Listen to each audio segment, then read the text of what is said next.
grade at age 11, I thought I had broken my big toe. However, after going to the doctor and getting x-rays and blood work done, I was instead diagnosed with juvenile rheumatoid arthritis. So how could this happen to me? Arthritis is what old people get, right? Well, I was really confused, and I actually didn't really believe it until a few months later when nearly every joint in my body was affected.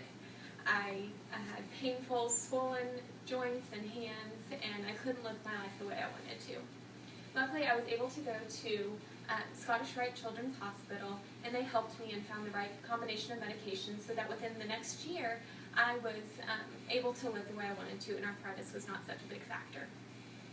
So over the past 10 years, I've increased my knowledge about this disease and participated in several events that support funding for arthritis research.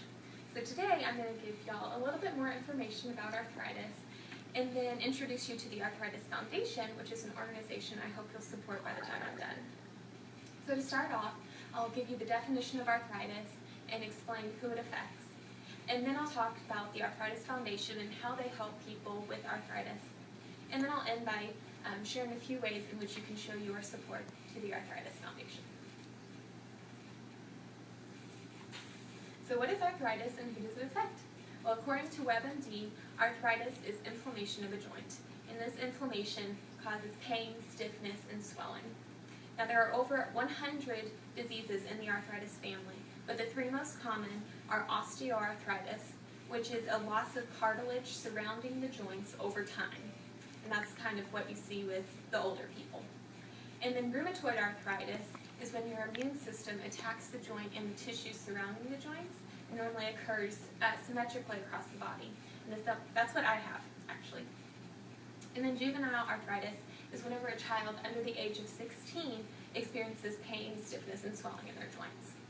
So according to the Arthritis Foundation, arthritis affects people of all ages, genders, and ethnicities. And there are actually 50 million Americans that have arthritis, and that includes 300,000 children.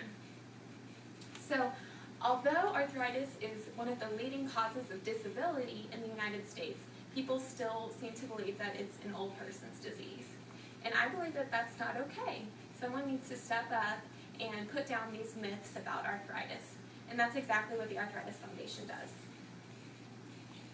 The Arthritis Foundation is the largest nonprofit organization that's dedicated to the prevention, control, and cure of arthritis.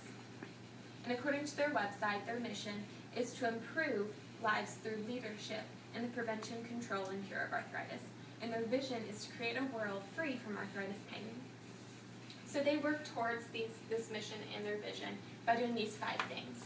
The first one is they make arthritis unacceptable. And they do this by increasing awareness about the disease through events, fundraising, and advocacy. And I've actually had the chance to experience the advocacy side by going to Washington, D.C. and talking to my government officials or representatives and letting them know that I have arthritis and it's not okay to ignore this. The second thing they do is they provide access to information and resources needed to minimize the impact of arthritis. And they do this by helping people adopt and maintain healthy behaviors that lead to a better lifestyle. The third thing they do is drive a strategic research agenda. And the fourth is they influence policies and strategies to produce better outcomes for people with arthritis. And then the fifth and last, they reduce arthritis-related disparities in health and healthcare. And they do this by creating a greater capacity to assist underserved populations that have a high population of people with arthritis. So I hope from my first 2 points, you now see that arthritis is a very serious disease, and the Arthritis Foundation does really good work to research information about this disease and help people that are affected. So now, if you feel led, I hope that I can convince you to show your support for the Arthritis Foundation by doing one of these things. You can donate.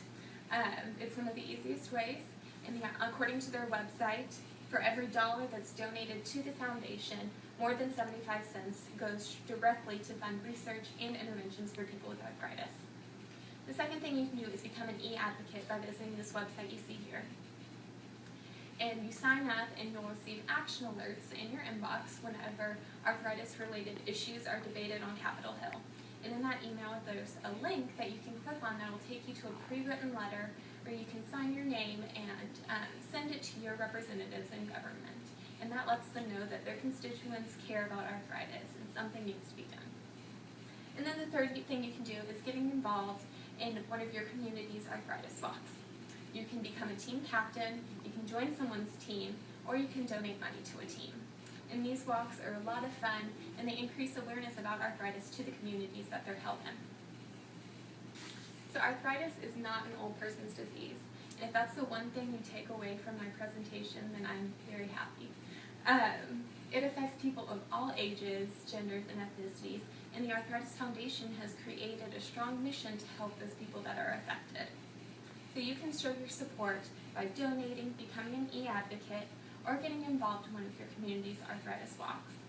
So I hope that you will strongly consider supporting the Arthritis Foundation. And if you have any questions, feel free to ask me, or you can visit their website at www.arthritis.org. Thanks.